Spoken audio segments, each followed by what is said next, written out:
When I was 19, I worked at a small Pizza Hut in a quiet town near Birmingham, Alabama. It wasn't a big town, but it had enough traffic to keep us busy most nights. For me, the job was a way to make some cash while I attended community college.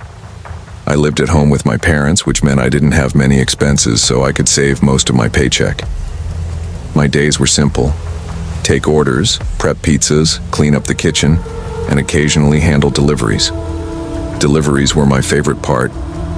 Driving around town with music blasting, grabbing tips, and getting out of the hot kitchen felt like a break from work. Most nights I'd take home $60 to $100 in tips on top of my hourly wage of $12, which wasn't bad for a college kid. But I always knew there were risks. Delivering at night meant venturing into unfamiliar areas or rundown neighborhoods. I tried to stay cautious, but nothing could have prepared me for what happened one October night. It was a slow Thursday night. The dinner rush had passed, and it was just me, one of the kitchen guys, and our shift manager, Lisa. Lisa was in the back doing inventory, and I was up front wiping down counters when the phone rang. "Thanks for calling Pizza Hut. This is Jake. How can I help you?" I said, grabbing a pen to jot down an order. There was silence on the line for a moment. Then a raspy voice said, "Jake, huh? Nice to finally talk to you." I froze. I didn't recognize the voice, but something about it gave me a chill. What can I get for you?" I asked, trying to keep my voice steady. "I want a large pepperoni," he said. "Extra cheese. Oh, and make sure it's you who delivers it." My heart skipped a beat. Excuse me?" "You heard me," he said, chuckling softly. "You're the one delivering, right?" "We'll send whoever is available," I replied, keeping it professional. "Fine," he said. "I'll tip you $30. Address is 142 Willow Creek. Don't forget the extra cheese." I scribbled down the order and hung up, feeling uneasy. Willow Creek was on the outskirts of town, an area I'd only delivered to a couple of times.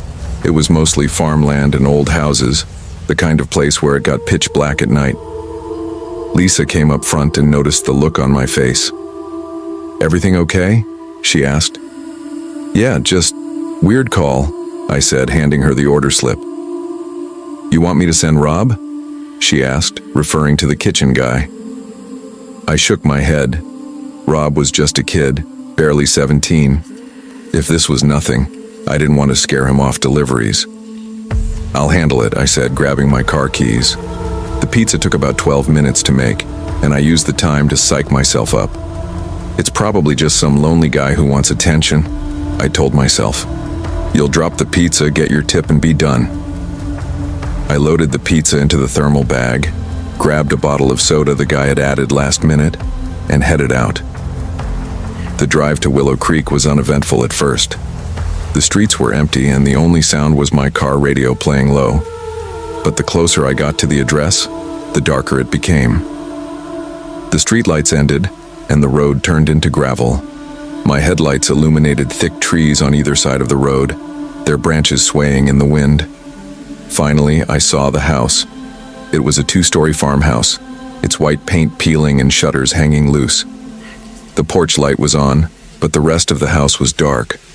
I parked in the dirt driveway and sat in my car for a moment, debating whether to call the guy and tell him to meet me outside. "Come on, Jake," I muttered to myself. "It's just a delivery." I grabbed the pizza and soda and walked up to the porch. The wood creaked under my feet as I stepped closer to the door. Before I could knock, the door swung open. A man stood there, middle-aged with greasy black hair and a dirty t-shirt that clung to his thin frame. "Jake," he said, grinning. "Right on time." I froze. He must have seen my name tag, but the way he said it made my skin crawl. Yeah, your total is $23.50, I said, holding out the receipt. He didn't move. He just stared at me, his grin widening. "Has anyone ever told you you're brave, Jake? Doing this job? Going to strangers' houses in the middle of the night?" I forced a laugh. "Not really. Do you have the cash?" "Oh, sure. Come inside. I've got it in the kitchen." "No thanks," I said quickly. "You can just hand it to me here." His grin faltered for a moment, but then he stepped aside, gesturing for me to enter. "Come on in. It's just right there." I didn't move. "Sir, if you don't have the money, I'll have to take the pizza back." That's when I heard it, the sound of footsteps behind me. I turned my head slightly and caught a glimpse of movement in the shadows near the side of the house. My heart started racing. "Look, I really need to get going," I said, backing away. "Leaving so soon?" the man said, his grin returning. "You didn't even get your tip." As I turned to head back to my car, two men emerged from the darkness, both wearing ski masks. One of them held a crowbar, and the other had what looked like a hunting knife.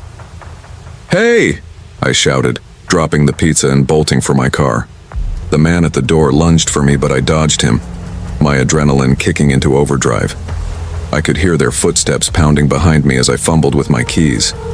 I managed to unlock the door and dive into the driver's seat just as one of the masked men reached the car. He slammed the crowbar against the window, cracking the glass but not breaking it. I threw the car into reverse and floored it, tires kicking up gravel as I sped down the driveway.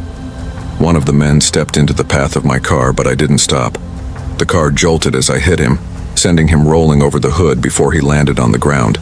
I didn't stop driving until I reached the Pizza Hut parking lot. My hands were shaking so badly I could barely take the keys out of the ignition. Lisa ran out when she saw my face. "What happened?"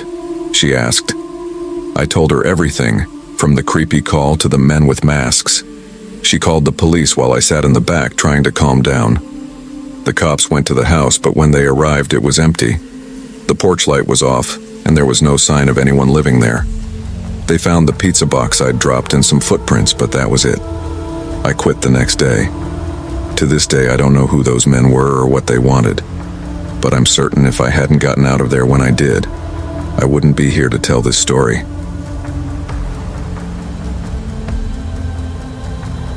It was my first job after moving into my own place. A one-bedroom apartment just a few blocks from the Pizza Hut in the small town of Ridgewood. At 19, I was trying to figure things out, juggling college classes during the day and working evenings to pay the rent. The shop wasn't fancy, but it was always busy, especially on weekends. The owner, Mark Patel, was a middle-aged man with a thick accent and sharp eyes that seemed to notice everything. His two nephews, David and Raj, worked the front counter and helped with deliveries, while another guy named Chris handled the kitchen. I was the only girl in the entire building, which felt a little weird at first, but didn't bother me too much. On my first shift, Mark handed me a red Pizza Hut uniform shirt and motioned toward the back. "Here, put this on," he said, his tone casual but firm. I looked around. "Is there a bathroom I can use?" He paused for a second, then gestured toward the walk-in freezer. "You can change in there, it's private." The suggestion sent a strange twinge through my gut. "I'll use the bathroom, thanks," I replied, forcing a smile. Mark's lips twitched into a half smile as he nodded. "Suit yourself." I brushed it off and got to work. The first few hours went smoothly, folding pizza boxes, washing dishes, and shadowing David on deliveries. But as I clocked out that night, Mark stopped me by the counter. "You did good today," he said, leaning against the counter with a grin. "You're fast, just what we need around here."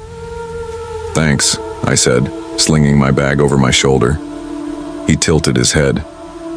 "You should join us after work sometime. A little drink with the team?" I shook my head quickly. "I don't drink." Come on, one drink won't hurt. It's good to loosen up," he said, his tone almost teasing. "I've got an early class tomorrow," I said, sidestepping the invitation. Mark didn't press, but the look in his eyes stayed with me as I walked out the door. A few weeks later, Mark started asking personal questions. "Do you live alone?" he asked one evening as I counted cash for deliveries. I hesitated. "No, I have a roommate." He chuckled. "No, you don't. You live alone." My stomach tightened. I glanced up at him, trying to keep my expression neutral. "Why would you think that?" "Just a guess," he said, smirking. From then on, I felt like Mark was always watching me, whether I was folding boxes, washing dishes, or running deliveries. He started supervising my routes, sitting in the passenger seat and giving unnecessary directions. "You're doing fine," he said one night, his arm casually draped over the back of my seat. "But you need to relax more. You're too tense." I gripped the wheel tighter. "I'm fine, thanks." "Do you have a boyfriend?" he asked suddenly, catching me off guard. "I do," I lied. "He lives out of state." Mark raised an eyebrow. "What's his name?" I glanced at him, my pulse quickening. "Why does that matter?" He didn't respond, just gave me a small, unsettling smile. One night after closing, Mark asked me to help him take out the trash. I followed him to the back alley, where the dim light from the street lamp barely cut through the shadows. "You know," he said, leaning against the dumpster, "you should be careful." I froze, the trash bag still in my hand. "What do you mean?" "You're young, living alone. Anything could happen." His voice was calm, almost conversational, but his words made my skin crawl. "I can take care of myself," I said, forcing my voice to stay steady. He stepped closer, his eyes locking onto mine. "Are you sure? I know the layout of your apartment. My friend lives in that building, you know." My breath caught in my throat. I hadn't told anyone at work where I lived. "You should lock your windows," he added, his tone almost mocking. "You never know who's watching." The final straw came on a Friday night. It was storming and the shop was swamped with delivery orders. I was rushing to keep up when Mark stopped me by the sink. "You're not using bleach on the dishes," he said, his voice sharp. "You can't stick your hands in bleach," I replied, annoyed. He grabbed my wrist, his grip tight. "I don't care, do it my way." I pulled my hand free and stepped back. "I'm not doing that." His expression darkened. "You think you can talk back to me?" I grabbed the pizza bags and walked out the door without another word. My hands were shaking as I drove to the first delivery. By the time I got there, I was in full-blown panic mode. I handed the customer all the pizzas in the car, muttered, "Keep the change," and drove straight home. When I got to my apartment, I locked the door, grabbed a hammer from my toolbox, and sat in the kitchen, shaking. A few minutes later, someone knocked on my door. "Who is it?" I called, trying to keep my voice steady. No answer. My phone buzzed. It was Mark. "You left your glasses at work," the message read. I didn't respond. Instead, I called my mom, who stayed on the phone with me until I calmed down. The next morning, my dad showed up at the Pizza Hut, dropped off the pizza bags, and confronted Mark. "If I hear about you bothering my daughter again," he growled, "you'll regret it." Mark didn't say a word. Months later, I ran into David on campus. He didn't say anything, but the way he stared at me made my skin crawl. I quit the job soon after and adopted a German Shepherd named Bella, who became my protector. To this day, the Pizza Hut in Ridgewood is still open, but I haven't set foot inside since. After my dad's confrontation with Mark, I thought things might finally settle down. I quit the job at Pizza Hut, returned their delivery bags, and tried to put the entire experience behind me. Bella, my German Shepherd, became my constant companion, and having her around made me feel safe for the first time in months. But the fear never really left me. Every time I walked past the Pizza Hut on my way to class, I felt the weight of Mark's eyes, even though I never looked inside. And at night, every creak of the floorboards or knock on the window sent my heart racing. One evening, about a month after I quit, I was walking Bella through the neighborhood when I noticed someone following me. At first, I thought I was imagining it, a shadow just a little too persistent in the dim glow of the streetlights. But when I crossed the street, they crossed too. When I sped up, so did they. "Easy, girl," I whispered, gripping Bella's leash tightly. She growled low in her throat, her hackles raised. I ducked into a convenience store and pretended to browse the shelves, watching the reflection in the glass cooler doors. A man lingered outside, his face obscured by the shadows. My stomach sank as I recognized him. It was David, Mark's nephew. My pulse thundered as I quickly paid for a bottle of water and hurried out the back exit. Bella tugging at the leash as if she could sense my panic. We made it home without incident, but that night, I couldn't sleep. I triple-checked the locks and kept the hammer by my side. Bella curled up protectively at my feet. The next day, I decided to report the incident to the police. I didn't have much, just a feeling, really. But they took my statement and promised to keep an eye on the area. I thought that would be the end of it. A week later, I woke up to Bella barking furiously at the front door. My heart raced as I grabbed the hammer and crept toward the peephole. There was no one there, but when I opened the door, I found a box sitting on the doormat. Inside was my old Pizza Hut uniform, neatly folded, and a note scrawled in red ink. "You forgot this. See you soon." My blood ran cold. I slammed the door and locked it, dialing the police immediately. They sent an officer to patrol the area, but no one saw anything suspicious. A few nights later, I was woken by Bella's growling. I froze, listening to the sound of footsteps outside my window. My apartment was on the ground floor, and the blinds were slightly open. Through the gap, I saw Mark standing there, his face illuminated by the pale moonlight. He was holding something in his hand, a crowbar. I grabbed my phone and dialed 911, whispering the situation to the dispatcher as I backed away from the window. Bella barked furiously, throwing herself at the door. Mark's voice cut through the night. "I told you to be careful," he said, his tone eerily calm. The sound of sirens in the distance made him pause. He stared at the window for a moment, then turned and disappeared into the shadows. The police caught Mark a few blocks away, the crowbar still in his hand. It turned out he had a record, multiple restraining orders from other women who had worked for him in the past. David and the rest of the staff were questioned, and the Pizza Hut was shut down within weeks. For the first time in months, I felt like I could breathe again. I still carried the fear with me, looking over my shoulder, jumping at shadows, but I knew I had taken my power back. Bella and I moved to a new apartment in a neighboring town, far away from Ridgewood and its haunted memories. To this day, I can't look at a Pizza Hut without a shiver running down my spine. And though Mark is behind bars, I'll never forget the look in his eyes that night or the words he left me with. "You should have been more careful."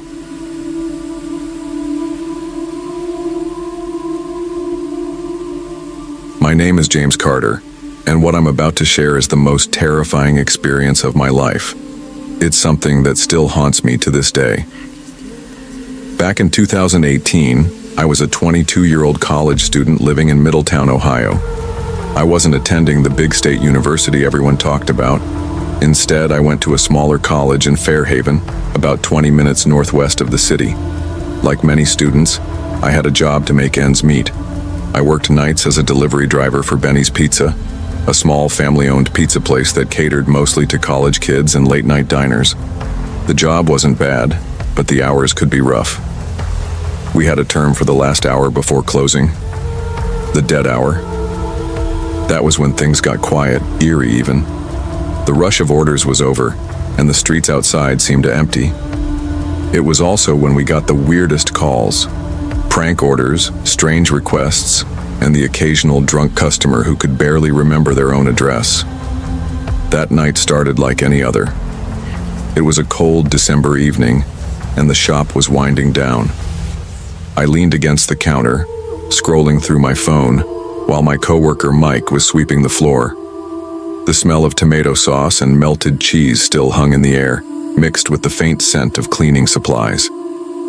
Karen, our manager, poked her head out from the back. "James, we've got one more order. Can you take it?" I groaned. "Seriously? It's almost 12:40. Mike grinned as he dumped the dustpan into the trash. "Oh, come on, man. One last delivery and you're free. Easy money." "Easy for you to say. You're not the one driving out in the freezing cold," I muttered. Karen held up the slip. "It's a large sausage and cheese pizza. The address is on Cedar Creek Road." I frowned. "Cedar Creek? That's way out in the middle of nowhere." "It's not that far," Karen said, waving her hand dismissively. "And they left a decent tip. Just drop it off and come back. I'll close up." Reluctantly, I grabbed the order and my car keys. Fine, but if I'm not back in 30 minutes, call the cops. Mike laughed. Sure thing, buddy. We'll send out a search party. I climbed into my beat-up Honda Civic and set the pizza on the passenger seat. The car's heater struggled to keep up as I punched the address into my GPS. Cedar Creek Road was off a winding back road, surrounded by woods, with only a handful of houses scattered along the way. The drive started out uneventful. I cruised down the familiar streets of Middletown, passing the gas station where I often stopped for coffee and the old cemetery that always gave me the creeps. Soon, the highway stretched out before me, and the lights of the city faded in my rearview mirror. As I approached Fairhaven, the GPS directed me off the main road and onto a series of narrow residential streets. The further I drove, the fewer houses I saw. Streetlights became sparse, and the trees loomed closer to the road, their bare branches reaching out like skeletal hands. Finally, I turned onto Cedar Creek Road. The GPS announced, "You have arrived at your destination," and I slowed the car, peering through the darkness. The house was old and decrepit, sitting back from the road with an overgrown yard and a sagging roof. The windows were boarded up, and the paint was peeling from the walls. It looked abandoned. "This can't be right," I muttered, double-checking the address on the order slip and the GPS. They matched. I sat there for a moment, debating whether to call the customer, but the phone number on the order was blocked. A common thing with online orders. Then I noticed a faint light flickering in the backyard. Squinting, I saw what looked like a small shed behind the house.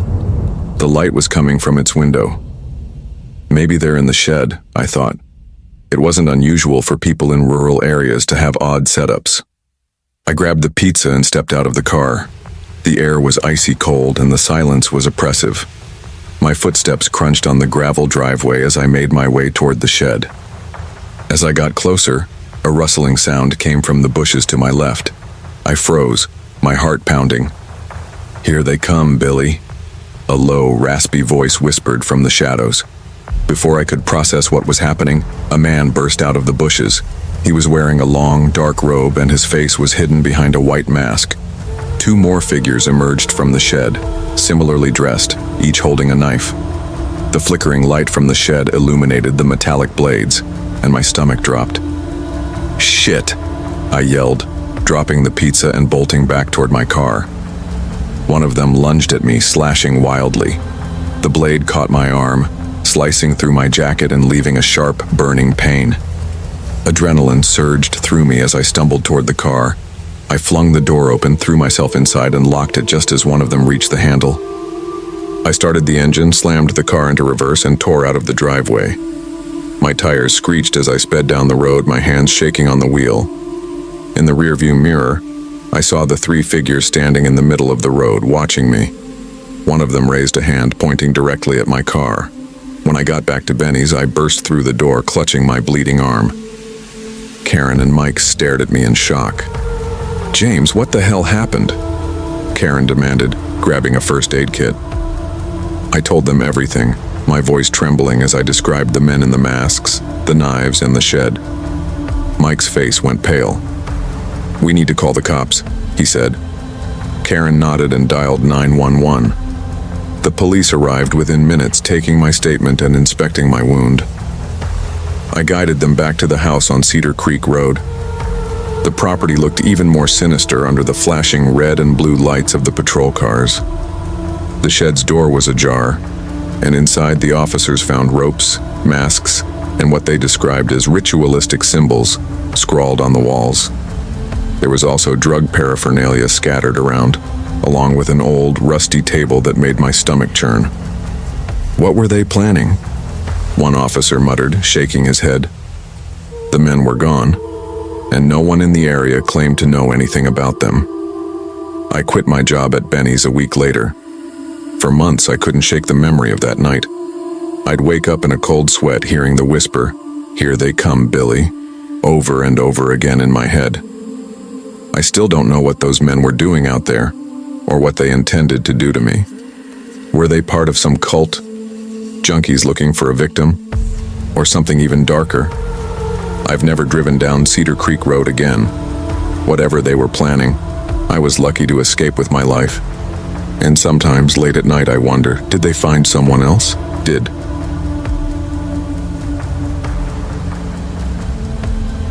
It started as just another Saturday night. I was clocking in for my shift at Pizza Hut, already half regretting the decision to work weekends. The kitchen smelled like grease and melted cheese, and the faint sound of pop music played over the speakers. The place was buzzing with activity, phones ringing off the hook, cooks tossing dough, and the delivery board filling up with orders. "Yo, Kyle," Mike, my manager, called out from behind the counter. He was leaning on the computer with a tired smirk. "Think you can handle a double delivery? We're slammed tonight." "Sure, why not?" I replied, tying on my apron. Anything to keep moving. I'd been working as a delivery driver for Pizza Hut for about a year and a half. It wasn't glamorous, but the tips were decent, and it gave me a reason to escape the house. My parents didn't exactly love that I hadn't gone to college yet, but I told myself I had time to figure things out. I checked the delivery slips Mike handed me. The first address was a family house a few blocks away, an easy drop-off. The second address, however, made my stomach drop. 17 Lakeside Drive. That was Mr. Ellison's house. If you grew up in my neighborhood, you knew about Mr. Ellison. He was the guy every kid avoided. Tall, broad-shouldered, and with a permanent scowl etched onto his face. He didn't just look intimidating. He was intimidating. Stories about him had circulated for years. Some kids swore they saw him yelling at teenagers from his porch, while others said he once threatened a neighbor with a baseball bat over a noise complaint. I knew firsthand how scary he could be. As a teenager, my friends and I used to pull pranks around the neighborhood. Ding-dong ditching, egging houses, the usual dumb stuff kids do. We targeted Ellison's house more times than I care to admit. He never caught us, but he came close a few times. And every time I swore his icy blue eyes could see straight through the bushes we were hiding in. We thought it was harmless fun back then. But looking at the delivery slip now, I felt a wave of unease. It had been years since those pranks, but what if he remembered me? What if he held a grudge? I shook the thought out of my head. Just drop off the pizza and get out, I muttered to myself. Simple. The first stop went off without a hitch. A young mom answered the door, her toddler tugging at her jeans. She handed me a $20 bill and said to keep the change. It was the kind of interaction I liked. Quick, polite, and uneventful. As I drove toward Lakeside Drive, my stomach tightened.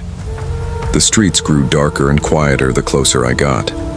Most of the houses on this side of town were older, with overgrown lawns and cracked driveways. Ellison's house was no exception. It sat at the end of the cul-de-sac, its porch light flickering like a dying firefly. I parked a little further down the street, not wanting to get too close. Grabbing the pizza, I took a deep breath and made my way to the front door. The house smelled before I even knocked. A sour metallic stench seeped out through the cracks around the door. My hand hesitated mid-air, but I forced myself to knock. A few seconds passed, then the door creaked open. There he was, just as I remembered. Tall, bald and scowling. His piercing blue eyes locked onto mine, and for a moment, I thought he might slam the door in my face. But then his expression shifted. Recognition flickered in his eyes, and a slow, unsettling smile spread across his face. "Well, well," he said, his voice gravelly. "If it isn't one of the little punks from a few years back." My mouth went dry. I'm just here to deliver your pizza." "Sure you are," he said, stepping closer. The smell hit me full force now, like garbage left out in the sun for days. He leaned in, his breath reeking of cigarettes and something foul. "You think I've forgotten what you and your little friends did to me?" I froze, the pizza box trembling in my hands. I don't know what you're talking about." He chuckled, low and menacing. "Oh, I think you do. But don't worry, I'm not mad." He reached into his pocket and pulled out a crumpled $50 bill. "Here's your tip. Now get the hell off my property." I grabbed the money and turned to leave, But just as I stepped off the porch, I heard him say, "Oh, and Kyle?" I stopped in my tracks. "If I see you or your buddies near my house again, I'll make sure you regret it." I glanced back to see him lifting his shirt, revealing a gun tucked into his waistband. He pointed at me with his fingers, mimicking a gun, and mouthed, "Bang!" I drove back to Pizza Hut in a daze. My hands were shaking so badly, I could barely keep the wheel steady. When I got back, Mike asked if I was okay, but I just muttered something about being tired and went straight to the break room. For the next few days, I couldn't stop thinking about Ellison. I kept replaying the encounter in my head, wondering if he really meant what he said. Part of me wanted to believe it was just an empty threat, but another part of me knew better. I finally broke down and told my friends. We were hanging out at Matt's place and I couldn't keep it to myself anymore. "Guys," I said, "we need to talk about Ellison." "What about him?" Matt asked, popping open a can of soda. "He's insane," I said. "I delivered a pizza to his house and he threatened me. He's got a gun." Matt and the others just laughed. "Dude, he's all talk," Matt said. "He's been saying stuff like that for years. He's not gonna do anything." "You don't understand," I said. He's dangerous." But they didn't listen. In fact, my story seemed to fuel their interest. That weekend, they decided to prank Ellison again, this time with eggs. I refused to go, but they didn't care. They went without me. I stayed home that night, pacing my room and checking my phone every 5 minutes. Around midnight, my phone buzzed with a text from Matt. "Holy shit, he's outside with the gun." Panic surged through me. I tried calling him, but it went straight to voicemail. I spent the rest of the night staring at my window, half expecting Ellison to show up at my house. The next day, Matt told me everything. Ellison had chased them down the street, firing a shot into the air. They barely got away. After that, we all agreed to leave him alone. But for me, the damage was done. I quit my job at Pizza Hut a week later and started avoiding that part of town altogether. Even now, years later, I can't drive past Lakeside Drive without feeling a knot in my stomach. Sometimes, late at night, I hear a knock at my door. It's probably nothing, just my imagination. But I never open it, because deep down I know it could be him, but...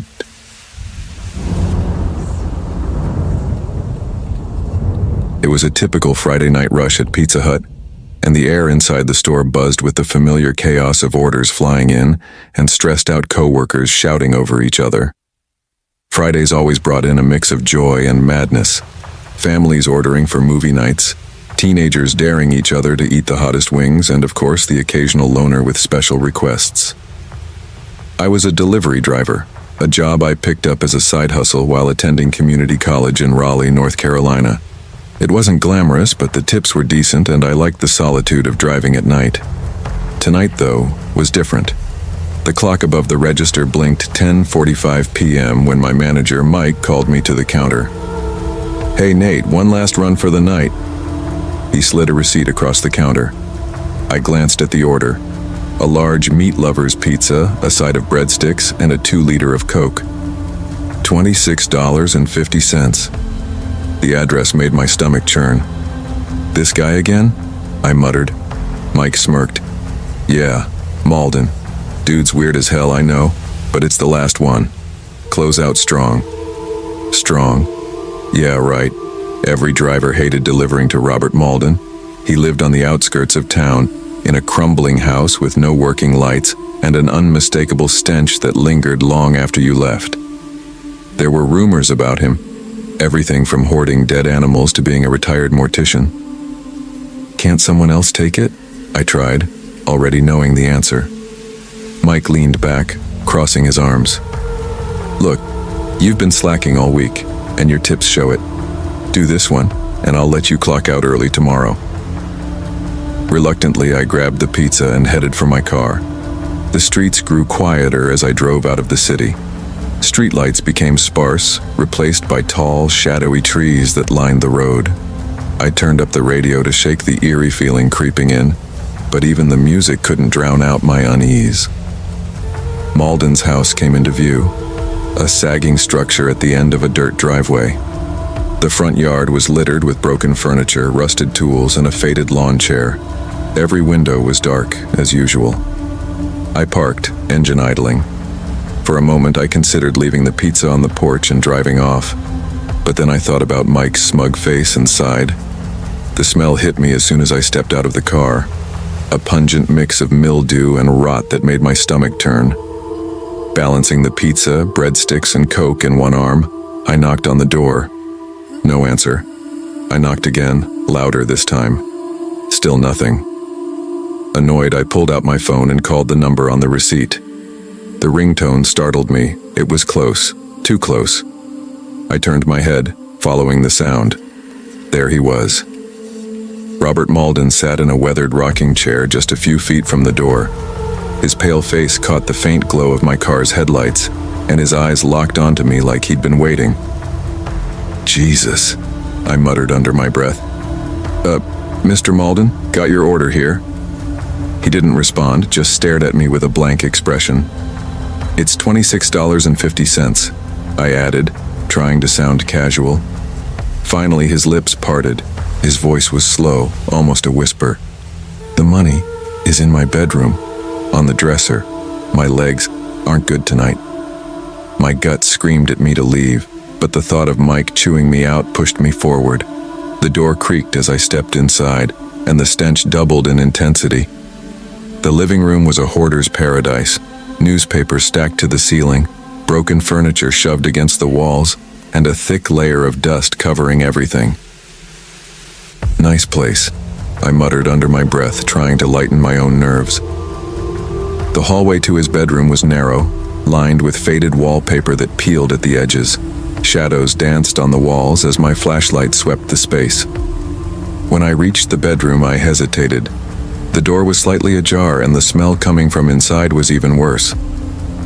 "Just grab the money and go," I told myself. The room was dark, save for a sliver of moonlight seeping through the curtains. On the dresser sat an old leather wallet. I grabbed it quickly, eager to leave. But something caught my eye. The bed, a lump under the covers.